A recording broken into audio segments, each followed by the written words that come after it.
2024, Apple releases the Vision Pro, $3,500. Mixed reality headset. The reviews are mixed. It's impressive technology, but nobody knows what it's actually for. Sound familiar? Because we've been here before, many times. 1957, Morton Heilig starts building the Sensorama, an immersive experience machine. It fails. 1985, Jaron Lanier commercializes VR headsets for $250,000. They fail. 1995, Virtuality brings VR to arcades. It fails. 2012, Oculus promises to finally make VR work. It kind of works, but Facebook buys it and ruins it. 2013, Google Glass promises augmented reality for everyone. It becomes a punchline. And now, 2024, Apple's trying again with the Vision Pro, and it's facing the exact same problems every VR/AR headset has faced for 60 years. So tonight, I'm going to tell you the complete history of virtual reality, from the Sensorama to the Vision Pro, the pioneers who saw the future but couldn't build it, the companies that spent billions chasing a dream, and why, after 60 years, we still haven't figured this out. Quick thing, if you like tech history and the stories behind ideas that didn't quite work, this channel is for you. This topic was suggested by a viewer, so if there's a piece of tech you're curious about, let me know in the comments. And if you want more of this, subscribe. Alright, let's begin. 1957, a cinematographer named Morton Heilig starts working on something that's never been attempted before. He calls it the Sensorama, and it's genuinely ahead of its time. Over the next 5 years, he designs and builds this elaborate machine. It's a big arcade-style booth. You sit down, put your face into this viewing device, and you experience a pre-recorded film, but not just visually. You feel wind blowing on you. You smell scents pumped through vents. The seat vibrates with the action. It's multi-sensory immersion. By 1962, he has working prototypes. He made several short films for it. One where you're riding a motorcycle through Brooklyn. You see the streets in stereoscopic 3D. You feel the wind. You smell the city. The handlebars vibrate. It's as close to being there as early 1960s technology could achieve. This is basically VR before computers existed. It's mechanical, analog VR, and Heilig is convinced this is the future of entertainment. Heilig tries to get funding to mass-produce Sensoramas. He pitches movie studios, arcade operators, investors. Everyone says the same thing. This is interesting, but who's going to pay for it? The Sensorama is expensive to build. Each unit costs thousands of dollars. Huge money in the 1960s, and the content is expensive to produce. You need specialized cameras, sense systems, vibration mechanisms. But the bigger problem is nobody knows what to do with it. Is it a movie theater replacement? Too expensive. An arcade game? Too elaborate. A home device? Impossible. Heilig can't get funding. He builds maybe 5 or 6 Sensoramas total. A couple end up in arcades, but they don't make money. People try them once as a novelty and don't come back. By the late 1960s, Heilig gives up. He moves on to other projects. The Sensorama is forgotten. Here's the thing about Morton Heilig. He imagined virtual reality in 1962, before Star Trek, before 2001, A Space Odyssey, before anyone was talking about immersive computing. He filed patents for head-mounted displays, for stereoscopic viewing systems, for multi-sensory experiences, patents that would later be referenced by everyone who came after him. But Heilig died in 1997, largely unknown. No wealth, no fame, no recognition. The man who invented the concept of VR died broke and forgotten. In the 2000s, VR historians started recognizing his contributions. His Sensorama machines are now in museums. But he never got to see VR succeed. He spent his life trying to convince people of a future they weren't ready for. Morton Heilig proved that being first doesn't matter if the world isn't ready. The technology wasn't there. The market wasn't there. The vision was right, but the timing was wrong by 50 years. 1984 to 1985. A guy named Jaron Lanier, dreadlocks, eccentric genius programmer, starts a company called VPL Research. virtual programming languages. And Jaron Lanier is the one who actually coined the term virtual reality. Before him, people called it artificial reality or cyberspace. Lanier said, "No, this is virtual reality," and the name stuck. VPL creates the first commercial VR headsets, the iPhone, and the first VR gloves, the Data Glove. These are actual products you can buy. Well, if you have $250,000, because that's what they cost, a VPL VR system, headset, gloves, computer, costs $250,000 in 1989. That's like $600,000 today. Who's buying these? Universities, military contractors, research labs, not consumers. This is professional, experimental technology. The VPL systems are legitimately advanced. The iPhone has LCD screens, color displays in each eye. The Data Glove tracks your hand movements using fiber optics. You can reach out and manipulate virtual objects. The military uses it for flight simulators. Universities use it for research. It works. It's real VR, but it's also terrible by modern standards. The resolution is maybe 300 by 200 pixels per eye. Blocky, pixelated, you can see individual pixels clearly. The tracking is laggy. You move your hand and the virtual hand follows a second later. The field of view is narrow, like looking through a toilet paper tube, and the computing power required is insane. You need expensive silicon graphics workstations. The whole system, headset, gloves, computer, fills a room and costs hundreds of thousands. So VR exists, it works, but it's only for people with massive budgets and specific use cases. Early 1990s, VPL is struggling. They're spending millions on R&D, but sales are minimal. The market for $250,000 VR systems is tiny. Lanier is a visionary, but a terrible businessman. VPL is disorganized, over budget and burning through money. Investors are getting worried. 1990, VPL goes bankrupt. The patents get sold off to Sun Microsystems. The equipment gets liquidated. The company that commercialized VR, that created the first VR products, dies after just 5 years. Jaron Lanier moves on. He becomes a writer, a philosopher, a critic of tech culture.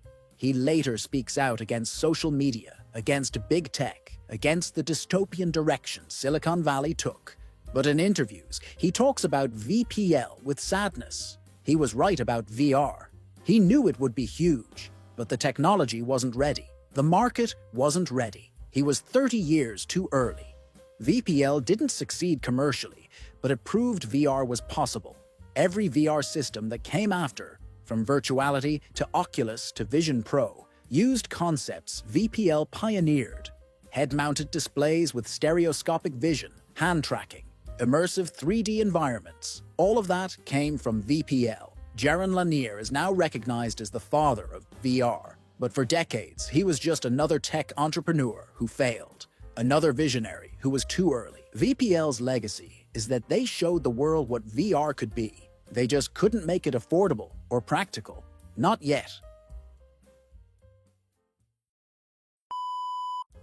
1991. A British company called Virtuality launches VR arcade pods. And these are cool. Imagine walking into an arcade in 1993 and seeing this futuristic pod with a giant headset hanging from the ceiling. You pay $5, you put on the headset, and you're in a virtual world, flying through cyberpunk cities, shooting enemies, playing games that look nothing like anything else in the arcade.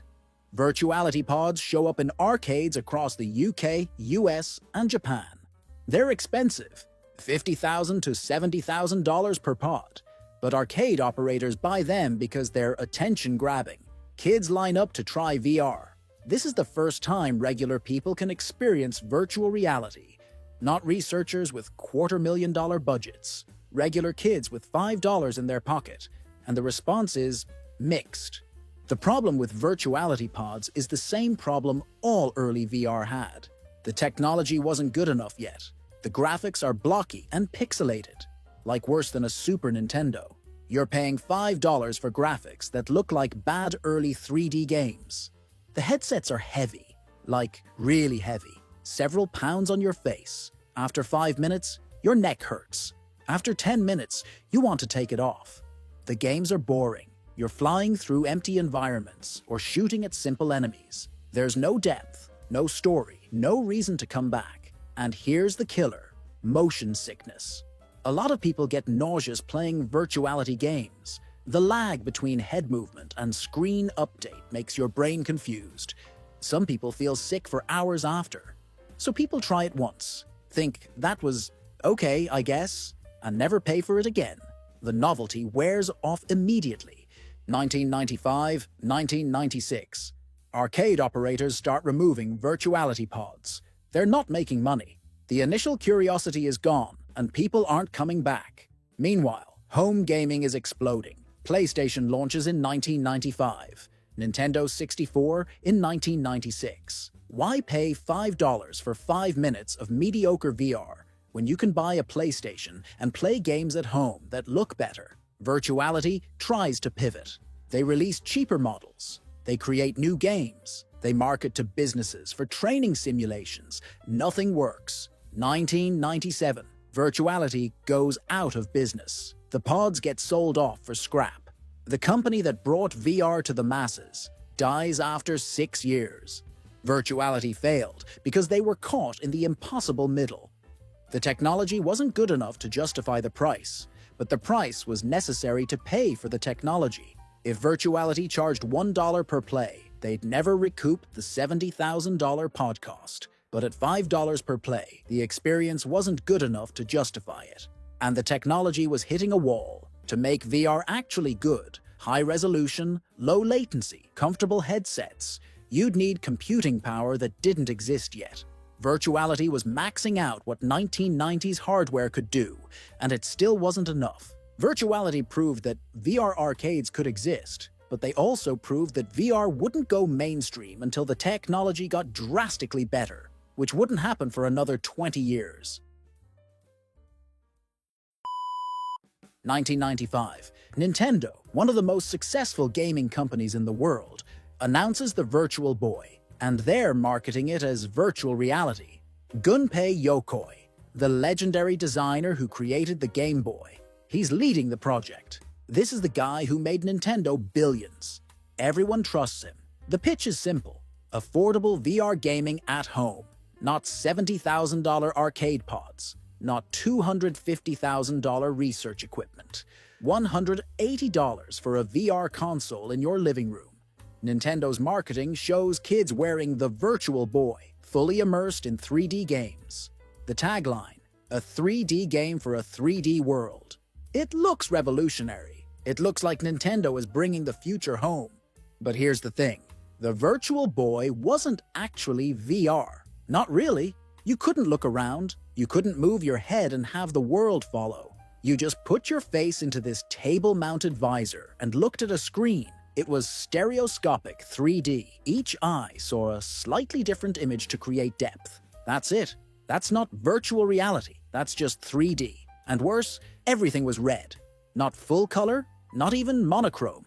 Just red and black. Because red LEDs were the only technology cheap enough for Nintendo to use at that price point. So you're not in a virtual world. You're looking at red wireframe graphics in a fixed position. It's barely more immersive than a regular Game Boy. And when people actually used the Virtual Boy, the problems became obvious immediately. First, it gave people headaches, like serious headaches. The red screen, the fixed focal distance, the 3D effect. After 10 to 15 minutes, your eyes hurt, your head hurts. Some people got nauseous. Nintendo even put warnings in the manual. Take a 15-minute break every hour. That's not a good sign when your gaming console requires mandatory breaks to avoid pain. Second, your neck hurt. You had to hunch over this table-mounted device. You couldn't lean back, couldn't get comfortable. After 20 minutes, your neck and shoulders were killing you. Third, it was isolating. You couldn't see anything else. No peripheral vision, no awareness of your surroundings. Parents hated it. Their kids couldn't hear them, couldn't see them, were just hunched over this red glowing box. Fourth, the games were terrible. Nintendo only released 14 games for it in America. 14. And most were just ports of existing games with 3D added, which made them worse. not better. The Virtual Boy launched in July 1995 in America. Nintendo projected 3 million units sold in the first year. They sold 700 to 70,000 total, worldwide, over its entire life. By early 1996, less than a year after launch, Nintendo discontinued it. In Japan, it lasted even less time. They just quietly stopped making them, stopped supporting them, pretended it never happened. But the damage to reputations was severe. The Virtual Boy wasn't just a product failure. It became forever linked to Gunpei Yokoi, the legendary designer who created the Game Boy. This was the man who made Nintendo billions with the Game Boy, one of the most successful products in gaming history. But the Virtual Boy became the thing people remembered, not his successes, his failure. And this is where the story gets complicated and tragic. In August 1996, Yokoi announced he was leaving Nintendo after 30 years with the company. Nintendo's official statement said he was retiring to pursue other creative interests. Yokoi himself said in his final interview, "I did not resign to take responsibility for the Virtual Boy's failure. I wanted more creative freedom to work on new projects."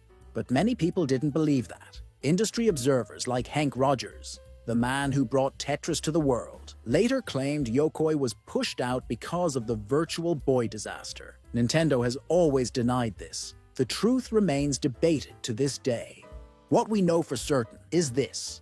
Yokoi left Nintendo in 1996 and founded his own company, Koto.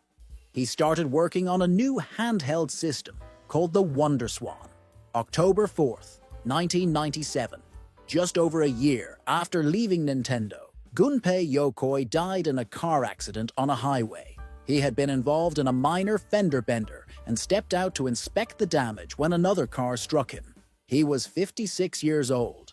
Whether the Virtual Boy directly caused his departure from Nintendo, we'll never know for certain, but the timing is undeniable. One of gaming's greatest minds left the company after its biggest failure and died a year later before he could rebuild his legacy. The man who should be remembered as a legend, the creator of the Game Boy, the mentor to countless Nintendo designers, is often remembered instead for the Virtual Boy.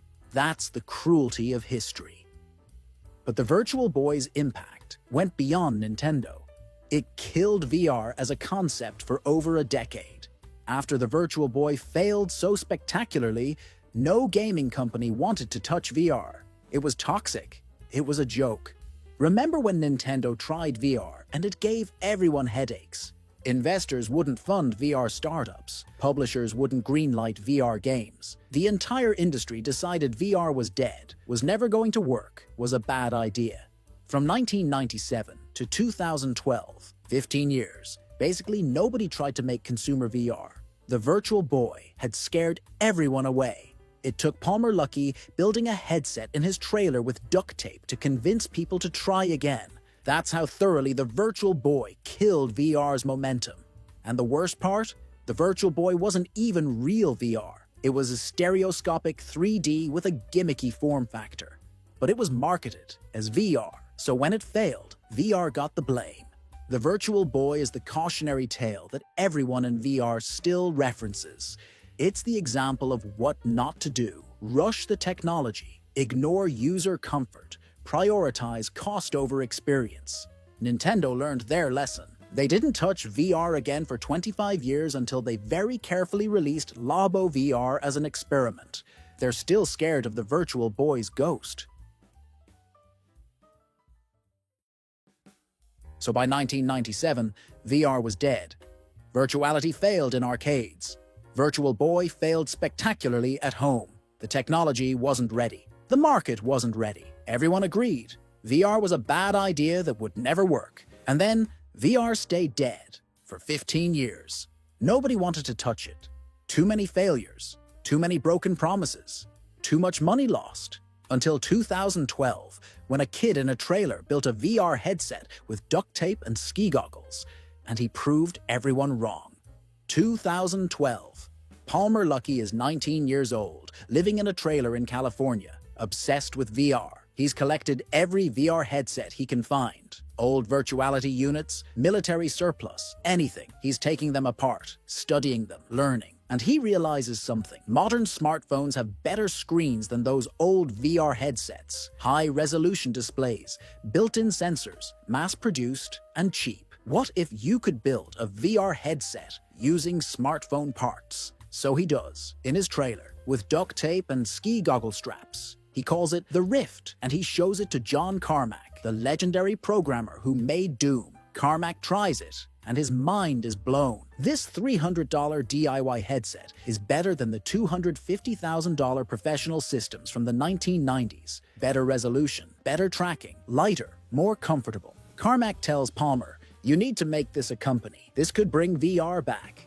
August 2012, Palmer launches an Oculus Rift Kickstarter. Goal, $250,000. The pitch, VR that actually works for consumers for $300. The gaming community goes insane. Developers, gamers, VR enthusiasts, everyone's been waiting for this. The Kickstarter raises $2.4 million, almost 10 times the goal. 2013, 2014. Development kits shipped to backers. The reviews are incredible. This is the VR we've been promised for 30 years. This actually works. This is the future. Every tech company suddenly wants in on VR. Sony starts developing PlayStation VR. HTC partners with Valve to make the Vive. Samsung makes Gear VR. VR is back, and Oculus started it. Palmer Luckey becomes the face of the VR revolution. He's on magazine covers, doing TED Talks, meeting with presidents. He's the kid who saved VR. March 2014, 2 years after the Kickstarter. Mark Zuckerberg calls Palmer. Facebook wants to buy Oculus. The price, $2 billion. $2 billion for a company that hasn't even shipped a consumer product yet. Palmer and the Oculus team debate. Taking Facebook's money means resources. They can make the best VR headset possible, but it also means Facebook control. They take the deal. March 25th, 2014. Facebook acquires Oculus for $2 billion, and the backlash is immediate. The Kickstarter backers feel betrayed. "We funded this with our own money, and you sold it to Facebook." Gamers are furious. They don't want Facebook in their VR. Developers are worried. What's Facebook gonna do with VR? Palmer tries to reassure everyone. Nothing will change. We'll have more resources. Facebook's just providing funding. But nobody believes him, and everyone's fears were justified. 2016.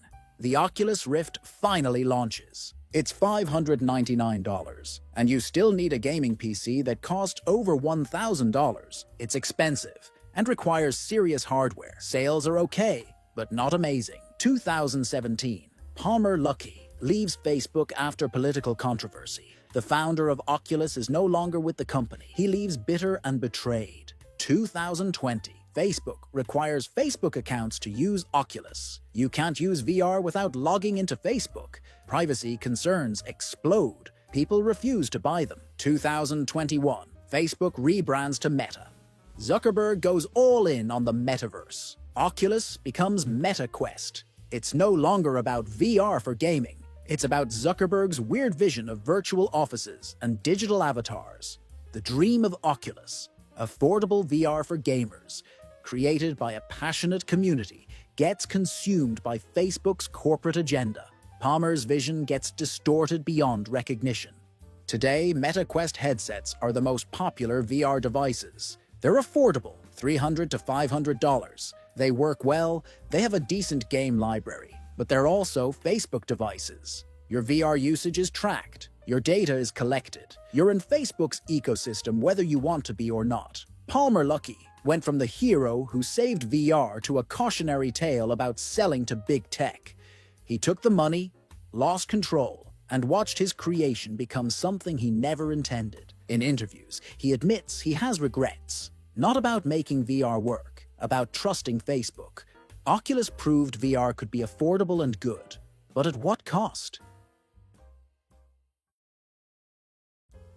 2013. Google announces Glass. Not virtual reality, augmented reality. A tiny display on glasses that overlays information on the real world. The concept is brilliant. You're walking down the street and Glass shows you directions without looking at your phone. You're at a meeting and Glass can record notes. You're taking photos just by saying, "Okay, Glass, take a picture." Google's demo video is slick. People using Glass naturally, seamlessly integrated into life. It looks like the future, like something from science fiction. Google launches the Glass Explorer program, $1,500, to beta test. And despite the price, people line up. Tech enthusiasts, early adopters, people who want to be part of the future. And that's when it all falls apart. Because wearing Google Glass in public makes you look like a massive dork. And worse, it makes everyone around you uncomfortable. Glass has a camera. It's always there, on your face, pointed at whoever you're talking to. And nobody knows if you're recording. That little light is subtle. People can't tell. So naturally, people hate it. Bars ban Google Glass, restaurants ban it, movie theaters ban it, gyms, casinos, anywhere people expect privacy. Glass is banned, and Glass users, quickly nicknamed glassholes, become social pariahs. There are incidents of people getting attacked for wearing Glass, getting kicked out of places, being mocked relentlessly online. The privacy concerns kill it. Google can explain, "Oh, the camera has a light when recording," all they want. Nobody trusts it. Nobody wants to be around someone wearing a camera on their face. 2015, less than 2 years after launch, Google officially discontinues Google Glass for consumers. They pivot to Glass Enterprise Edition for businesses, factories, medical professionals. The consumer version is dead, complete failure, and Google barely even tried to save it. They just killed it and moved on. Today, Glass Enterprise still exists for niche industrial uses. But the consumer dream of AR glasses? Dead, killed by privacy concerns and social stigma. Google Glass proved that AR has the same problem VR always had: technology ahead of social acceptance. People aren't ready to wear computers on their faces in public, even if the technology works.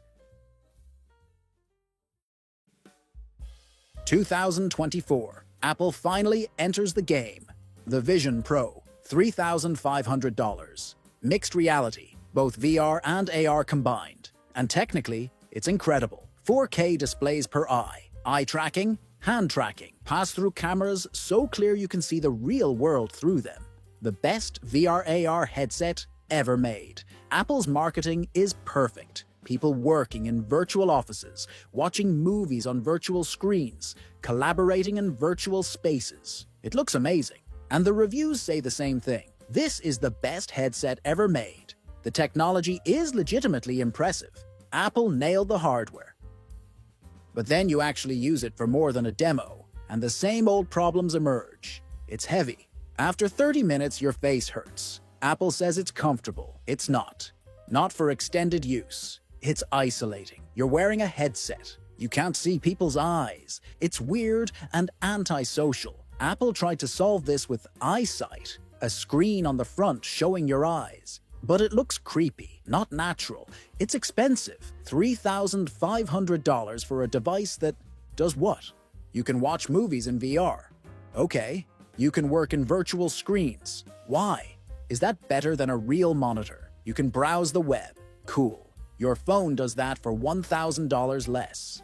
And the same question from 1962 emerges. What is this for? What problem does Vision Pro solve that couldn't be solved better and cheaper another way? Early reports say Vision Pro sales are underwhelming. Apple won't release numbers. Bad sign. Developers aren't making apps for it. Worse sign. Most people who buy Vision Pro use it for a few weeks. Then it sits on a shelf. The novelty wears off. It's not something you use daily. It's a tech demo you occasionally show friends. And we've seen this before. With Virtuality, with Google Glass, with every VR/AR headset ever. Great technology, impressive specs, but no compelling reason to use it daily. Apple has infinite money. They can keep trying. But Vision Pro isn't the breakthrough everyone hoped for. It's just another expensive experiment in a 60-year line of expensive experiments. So yeah, that's over 65 years of virtual and augmented reality. After more than 6 decades and billions of dollars, we're still chasing the same dream Morton Heilig had back in the early 60s. And if you grew up in the 2000s, this probably feels familiar. We've seen this cycle before. Devices that looked like the future showed up everywhere for a moment and then quietly vanished. I talked about a few of those in another video on the channel. Click it, and I'll see you in a few seconds.